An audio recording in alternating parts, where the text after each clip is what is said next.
Hey guys, I just wanted to spend a minute, hopefully, just before we get into the review, to tell you about my competition. The deadline is coming up, so if you haven't entered and you want to enter, do that. Also, I want to tell you, if you have entered already, just maybe double check that you entered correctly.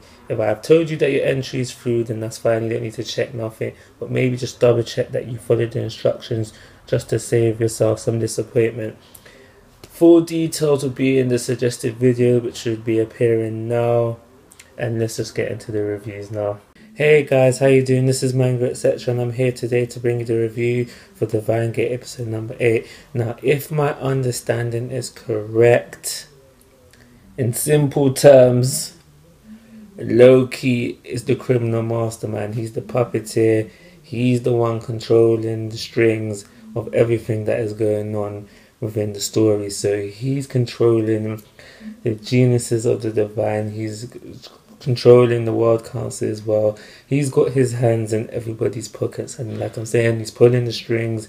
He's taking the change out of the pockets. He's pickpocketing for days. He's the one that we need to worry about.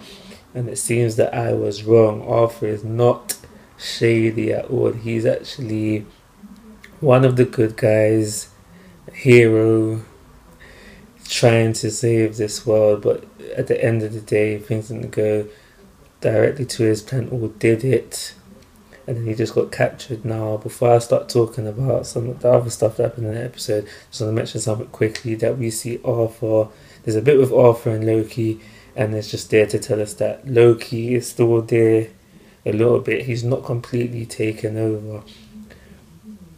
But yeah, like I said, it's Loki that's like our main focus, our main bad guy. He's up to no good. He's, by the end of the episode, he does something with he just had this plan involving this little girl called Shakespeare, and at the end of the episode we see her writing in this book, and I don't know, some sort of spell of some sort, I don't know, but it manages to kidnap Akane, Atto and Midori. They disappear within a green light. But in this episode we get confirmation that Akane's dad is still alive, and Midori's friend is like, you know, she's A-okay as well. We see Akane's dad with the genius of the divine working for Loki, and we also see Midori's friend, she's with Oz. So we find out that Team Genji, Akane, Midori and Atto was saved by Santa Claus, you know, Arthur's friend, and he saved them and he brought them back to like one of his hideouts, and that's where he tells them all the stuff about Loki being controlling the strings, being the mastermind of everything. And around this time as well, we find out that Team Genji has also been working for Loki.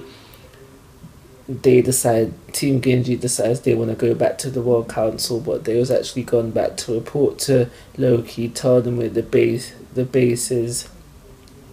And between Team Genji and Loki, they managed to figure out where this base is, because some mind control thing, mind erasing thing was done on Team Genji, so they couldn't remember where the base, but they figured out another way that they can find it again using some of the teachers from the World Council. But between Team Genji and Loki, they was able to attack one of his bases and like prevent Santa Claus from doing what he's doing. So he had to deal with these lot. So Santa Claus's plan is to finish Arthur's work, basically go and destroy the Divine Gate, and what he wanted to do was take Team Akane and Team Genji with him, obviously because Team Genji's working for Loki, they weren't on that, but Akane, Midori, Atto, they was on that.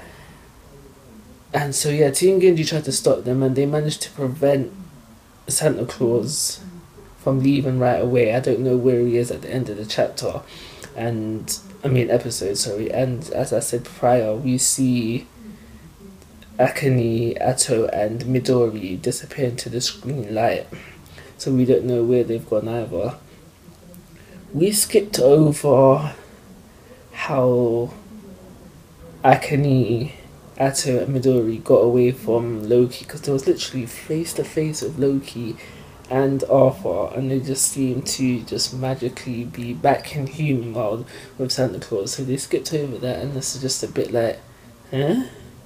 I remember when I got to that bit in the episode, I was like, wait, did I miss an episode or something? So, it would have been nice to have something filled there. But yeah, that's everything that happened in the episode. I've been saying for a while that Loki seemed shady, so it wasn't too much of a surprise. Finding out Akane's dad was alive again wasn't too much of a surprise. Same thing with Midori's friend. And yeah, so not too many surprises right there. I do owe Arthur an apology. Sorry, Arthur. But that was it. So for those reasons, I'm just going to give it a 3. Like always, guys, I'm asking for your thoughts and opinions. If you haven't already, please subscribe to my YouTube channel. But most importantly, take care. Have a nice day.